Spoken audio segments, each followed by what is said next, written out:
কিয়ামতটা যেদিন হবে ওই দিন গোটা বিশ্বব্যাপী আমাদের পরিস্থিতি কি হবে এটার একটা নকশা আল্লাহ এই সূরাতে এঁকে দিয়েছে। নিজে এই সূরার নকশা এঁকে দিয়েছে। কিয়ামতের প্রামাণ্য ধারা বর্ণনা আল্লাহ নিজে দিয়েছে। এই সূরাটা পড়লে মনে হবে আপনি এখানে বসেই কিয়ামতটা সচক্ষে লাইভ দেখতেছেন। সুবহানাল্লাহ পড়বেন না? সূরাটার নাম হচ্ছে আল কারিয়া। কি নাম? সবাই বলেন কি নাম? আল কারিয়া মানে হচ্ছে বিকট আওয়াজ, ভয়ঙ্কর আওয়াজ, জাইগান্টিক সাউন্ড, বোম্বাস্টিং মার্কা সাউন্ড। যে সাউন্ড, যে আওয়াজ, যে বিকট শব্দ পৃথিবীর কোনো মানুষ শুনে নাই। The trumpet, the siren, the whistle, বিশাল এক হুইসেল বাজানো হবে। ওই হুইসেল বা সাইরেন বাজানোর ফলে বিকট একটা শব্দে গোটা বিশ্ব ভেঙে খান খান হয়ে যাবে। এটার নামই হচ্ছে আল কারিয়া। চিল্লা এখন সুবহানাল্লাহ।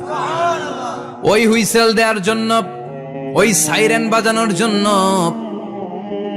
ওই সুরের ভেতরে, সিঙ্গার ভেতরে ফুৎকার দেওয়ার জন্য রব্বুল আলামিন স্পেশাল একটা ফেরেশতা বানিয়েছেন। তার নাম হলো ইসরাফিল আলাইহিস সালাম। কি নাম? ইসরাফিল আলাইহিস সালাম। এদিকে ইসরাফিল নামে কেউ আছে?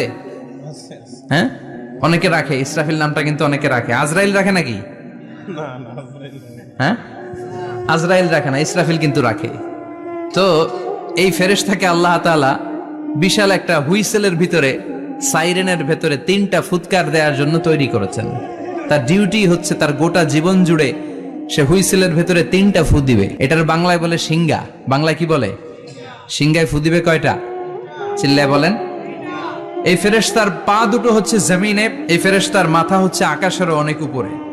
সৃষ্টির পর থেকে এই ফেরেশতা ওই সিঙ্গাটা, ওই বাঁশিটা তার 2 ঠোঁটের মাঝখানে লাগিয়ে আল্লাহর আরশের দিকে তাকিয়ে আছে, and just waiting for the green signal. আল্লাহর পক্ষ থেকে সিগন্যাল আসার অপেক্ষায় আছে যে আল্লাহ কখন বলবে যে ফু দে। সুবহানাল্লাহ। 3টা ফু দেওয়ার জন্য রব্বুল আলামিন একটা ফেরেশতা বানালেন। ইসরাফিল ফেরেশতা সৃষ্টির শুরু থেকে বিশাল সিঙ্গাটাকে, সাইরেনটাকে, ট্রাম্পিটটাকে 2 ঠোঁটের মাঝখানে লাগিয়ে আল্লাহর আরশের দিকে তাকিয়ে আছে, কবে আমার প্রভু বলবে সাইরেনের মধ্যে বাঁশি বাজা।